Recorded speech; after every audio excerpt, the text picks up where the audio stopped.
할렐루야. 오늘은 잠언 19장 5절부터 시작이 되겠습니다. 5절 말씀을 읽어보면 거짓 증인은 벌을 면하지 못할 것이요 거짓말을 하는 자도 피하지 못하리라. 자, 원문을 보면 이렇습니다. 거짓된 것들로 증언을 하는 자는 무죄하다 못할 것이며 공허한 것들로 숨을 내쉬는 자도 면제받지 못할 것이니라. 자, 법정에서 증언을 하는데 거짓된 것으로 증언을 해요. 그러면 그 사람은 무죄하다 못할 것이랍니다. 이걸 이제 우리 성경에서는 의역을 했어요. 벌을 면하지 못할 것이다. 이렇게 의역을 했어요. 원래 그 원문의 뜻은 죄 없다. 무죄하다. 이렇게 하지 못할 것이다. 뭡니까? 법정에서 감히 입을 열어서 거짓말을 하게 되면 그 사람은 죄를 받게 된다는 거예요. 그러니까 이건 굉장히 중요한 인생의 교훈입니다. 요즘 보면 거짓말들 참 많이 하죠. 그것도 뭐 정부에 녹을 먹고 있는 사람들이 국민 앞에 거짓말을 그냥 뻔뻔스럽게 하고 또 법정에서도 말이죠. 요즘은 거짓말을 하는 사람들이 많습니다. 오히려 우리 서민들은 거짓말을 안 해요. 왜? 벌 받을까 봐 무서워서. 그런데 조금 이름이 있다 하는 사람들, 또 권세가 있다 하는 사람들은 그 법관 앞에 서는 것도 무서워하지 않습니다. 그저 그냥 뻔뻔스럽게 거짓말을 하고 그거 다 죄 짓는 일입니다. 여러분들은 이 거짓된 것들로 증언하는 이러한 일들은 결코 없기를 바랍니다. 그 다음에 우리 성경에는 거짓말이라고 번역이 되어 있는데 원문에는 이 거짓말을 어떻게 표현하느냐, 이 공허한 것, 풍선과 같은 거죠. 공기, 아무것도 아닌 것, 텅 비어 있는 것들로 숨을 내쉰다고요. 사람이라는 게 호흡을 이렇게 내쉴 때마다 뭡니까? 진실을 말해야 되지 않습니까? 진리를 말해야 되는데 이 공허한 것, 하지 말아야 될 것, 또 할 필요도 없는 것, 그런 것들을 가지고 자꾸 이렇게 숨을 내쉬어요. 이런 사람도 면제받지 못할 것이래요.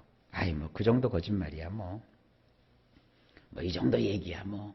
그러면서 우리가 이 거짓말은 아니지만 거짓말 비슷한 게 있죠. 농담. 여러분, 농담이 사람 잡습니다.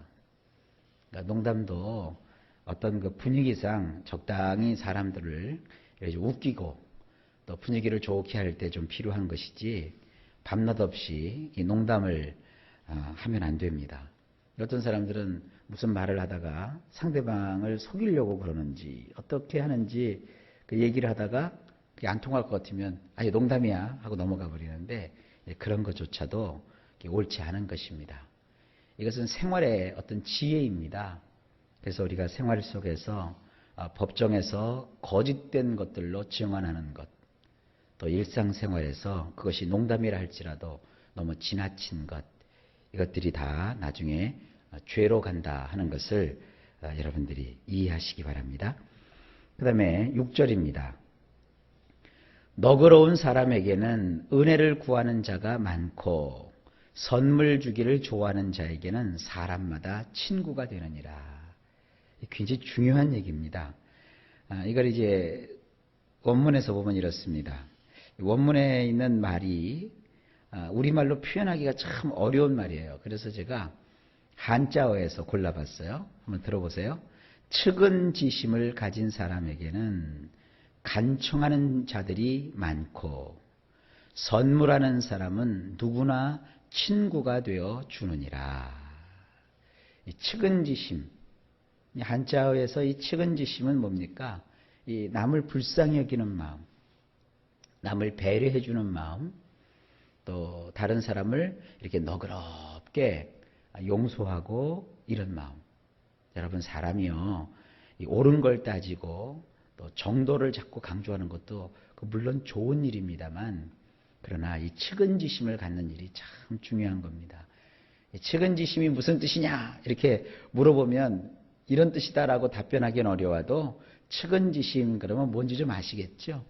사람이 이렇게 측은한 마음을 가져야 돼요. 누구를 좀 불쌍히 여겨주는 마음. 자꾸 이렇게 속에서 갈고리를 만들어 가지고 꼬투리를 잡으려는 마음보다는 이해해주고 그리고 그렇구나 하고 우리 받아들여주는 마음, 이런 그 측은지심을 가진 사람에게는 찾아와서 간청하는 사람들이 많대요. 우리 성경에 이제 은혜를 구한다라고 되어 있는데 여기서 이제 은혜를 구한다는 말보다는 간청하는 거예요. 와서 이렇게 사람들이 매달리고 가까이 하는 거죠. 그리고 뭔가 이렇게 그 사람한테 도움을 받고자 하고. 그게 뭐예요? 기댄다는 거예요. 사람들이 와서. 친구가 없다고요? 여러분 너무 쌀쌀 맞아서 그래요. 나는 아는 사람도 하나 없고. 그래서 괜히 스스로 막 어려워해요. 아니에요. 좀 이렇게 너그럽게 마음을 가지고 측은지심을 가지면 사람들이 와서 붙어요. 그 사람한테 가서 좀 기대려고 했는데도 맨날 신세한탄하고 아유 없어 못 살아 아이고 괴로워. 그래서 술친구만 하겠다고 이렇게 달려들면 그거 안 됩니다. 사람이라는 게 어렵지 않은 사람이 어디 있겠어요. 힘들지 않은 사람이 어디 있겠어요.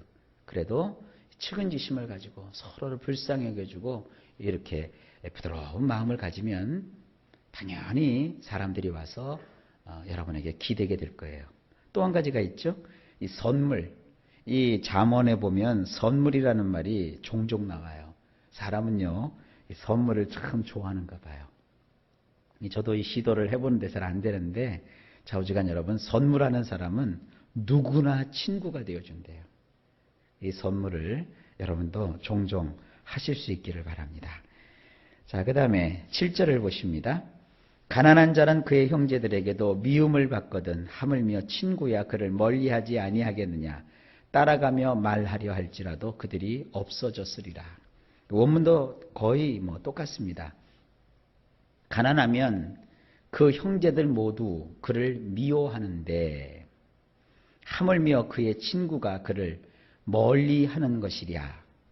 사정하며 따라가며 여러 말을 할지라도 그들이 잊지 아니하니라.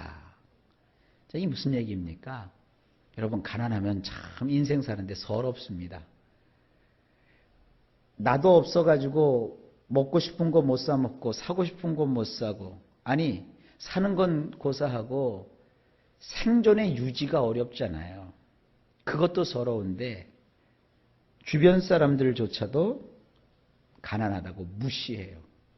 사람들이 무시하는 거 그것도 괜찮아요. 근데 누구까지 나를 무시해요? 형제들까지도 나를 무시해요. 우리 성경은 무시하는 정도가 아니에요. 미워한대요. 따돌리고. 이 가난하면 이런 그 서름을 당해요. 이 서름밥 혹시 잡수시는 분들 계시면 이 말씀이 와서 닿을 거예요. 아니 생각해 보세요. 내 형제도 나를 미워하는데 친구야 뭐 말할 것도 없죠. 그 친구가 그를 멀리하는 것을 뭐라 하겠어요. 그 친구에게 따라가면서 사정해도 그래서 이 말도 하고 저 말도 해도 그들이 내 앞에 그 말을 들어주려고 하지 않아요. 멀리 떠나버려요. 이거 뭡니까? 인생을 살아가는데 여러분 절대 이 가난을 예찬하지 마세요. 가난은 반드시 극복해야 될 겁니다. 아유 목사님 이거 해도 안 되고 저거 해도 안 되는데요. 아니잖아요. 성경에 있잖아요. 여호와를 경외하는 사람에게 주시는 몇 가지 선물이 있어요. 하나님이 주시는. 오늘 선물 얘기가 좀 나오는데 거기에 보면 부요함이라는 걸 주세요. 여러분 지금 조금 어렵고 가난하다 할지라도 하나님을 잘 섬기고 경외하면 결국 하나님께서는 우리의 삶을 차츰차츰 안정되게 해주시는 거예요. 이 예수 믿으면서 참 이 예수 믿는 초보자들은요, 이런 면에서도 많이 넘어져요. 이제 믿은 지 얼마 안 되는데 와가지고 그래요. 목사님, 나 믿어도 소용없나 봐요. 그렇게 하나님 앞에 기도를 드리고 정성을 쌌는데 왜 나는 여전히 이렇게 가난한가요? 기도도 해야 되지만 말씀대로 살아야죠. 기도하면서 우리가 능력을 받아가지고 기도는 내가 하고 나 이제 아무것도 할 거 없어. 다 해줄 거야. 그 믿음이 아니에요. 그거는 도피지. 기도하니까 하나님이 함께 하실 거 아닙니까? 그러면 세상에 나가서 말씀대로 한번 살아보는 거예요. 말씀대로. 말씀대로 사는 게 뭡니까? 하나님께 받으려면 주실 때까지 기다리는 게 아니라 먼저 드려보는 거예요. 요즘 우리나라 사람들 신앙이 굉장히 약해졌어요. 그래서 하나님 앞에 뭔가 이렇게 심고 드리고 나서 받을 생각은 안 하고 왜 안 주시냐, 왜 안 주시냐. 기도해도 왜 안 주시느냐 그러면 안 돼요. 기도했으니까 주실 걸 믿고 한번 행해보라 이거예요. 하나님 앞에 시간을 드리고 정성을 드리고 그리고 내 재능을 들여서 하나님 원하시는 그런 말씀대로 한번 살아보라 이거예요. 나만 위해서 기도하지 말고 다른 사람을 위해서 기도하고 아유 목사님 나도 어려운데요. 어려운 거 알아요. 그러나 나보다 더 어려운 사람들이 주변에 널렸어요. 그들을 위해서 도우려는 마음을 가지고 그저 이기심을 버리고 하나님 원하시는 대로 남에게 베풀려고 하고 선량한 마음을 가지고 그리고 하나님의 뜻대로 살려고 하면 하나님께서 어찌 그 사람에게 복을 주지 않으시겠습니까? 은도 내 것이요 금도 내 것이요 하늘과 땅의 모든 권세를 가지신 우리 주님이신데 주님께서 우리에게 좋은 것으로 주시지 않겠습니까? 여러분 인생 제가 축복합니다. 가난하여서 형제들에게조차 미움받는 삶, 또 친구들 따라다니며 여러 말을 할지라도 그들이 내 말에 귀를 기울이지도 않는 이런 서러운 삶은 이제 다 물러가고 오히려 사람들이 여러분에게 와서 기대고 여러분에게 도움을 청하고 여러분들이 또 그들에게 너그러운 마음으로 도움을 베풀 수 있는 그런 축복된 인생이 되시기를 예수님의 이름으로 축복합니다. 그 다음에 8절을 보시면 지혜를 얻는 자는 자기 영혼을 사랑하고 명철을 지키는 자는 복을 얻느니라. 자, 원문을 보면 이렇습니다. 마음을 잘 다룰 줄 아는 자는 자기 내페시를 사랑하는 자이며 신중함을 유지할 줄 아는 자는 좋은 것을 얻느니라. 자, 우리 성경에서는 지혜를 얻는 자라고 번역을 했어요. 이걸 왜 이렇게 번역했는지 전 참 이해가 안 가요. 지혜를 얻는 자 그러니까 말은 쉬운 듯한데 지혜를 얻는 게 뭐야 이렇게 생각할 거 아닙니까? 원문에는 지혜라는 말 대신에 이런 말이 나와요. 마음을 잘 다룰 줄 아는 자.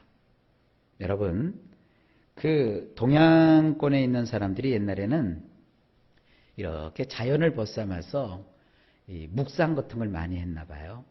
그래서 이 성경 속에 있는 이러한 하나님의 귀한 말씀들을 그들이 어떻게 깨달았는지 참 신기해요.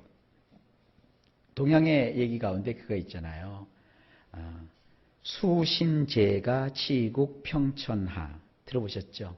사람이 먼저 나라를 다스리기 전에 내 마음을 다스려야 되고 그리고 마음을 다스릴 줄 알면 가정을 다스리고 가정을 다스릴 줄 알아야 온 세상을 평정할 수 있다 그랬어요.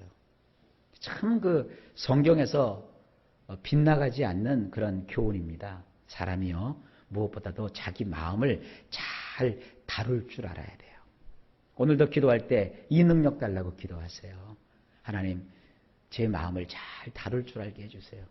저도 목사지만 아직도 부족하다 하는 걸 참 많이 느끼는 부분이 바로 이런 부분이에요. 여러분 제가 이게 설교할 때는 굉장히 천사 같지 않습니까?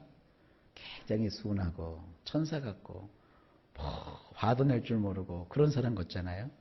근데 저도요 어떤 상황에 딱 만나게 되거나 또 누구를 만나게 되거나 어떤 일을 처리할 때 제 마음을 잘 다스리는 법에서 어긋날 때가 참 많습니다. 여러분 저도 그렇고 여러분도 그렇고 우리 마음을 기도하는 가운데 잘 다룰 줄 아실 수 있기를 바랍니다. 굉장히 중요한 겁니다. 내 마음 나도 몰라요. 그래서 내 성격이 그러니까 내가 타고난 게 그러니까 뭐 그런 것도 없지 않아 있어요. 하지만 우리 하나님 앞에 기도하면서 그게 신앙이에요. 왜 이것도 안 되냐 왜 저것도 안 되냐 그러지 말고 내 자신의 마음을 잘 다스리면 어때요? 세상이 달리 보여요. 모든 것을 잠잠하게 잠재울 수 있고요. 내 마음을 잘 다룰 줄 알면 상대가 아무리 나에게 막 공격을 하고 인신공격을 해도요 그걸 다스릴 줄 알아요. 근데 마음을 다스릴 줄 모르는 사람은 상대가 이 눈빛 하나만 달라져도 확 틀어지고요. 말 한마디 때문에 막 속상하고 그래요. 여러분 무엇보다도 기도해서 마음을 잘 다룰 줄 아는 이 능력 받으시기 바랍니다. 그것이 뭐냐? 자기 네페시를 사랑하는 자래요.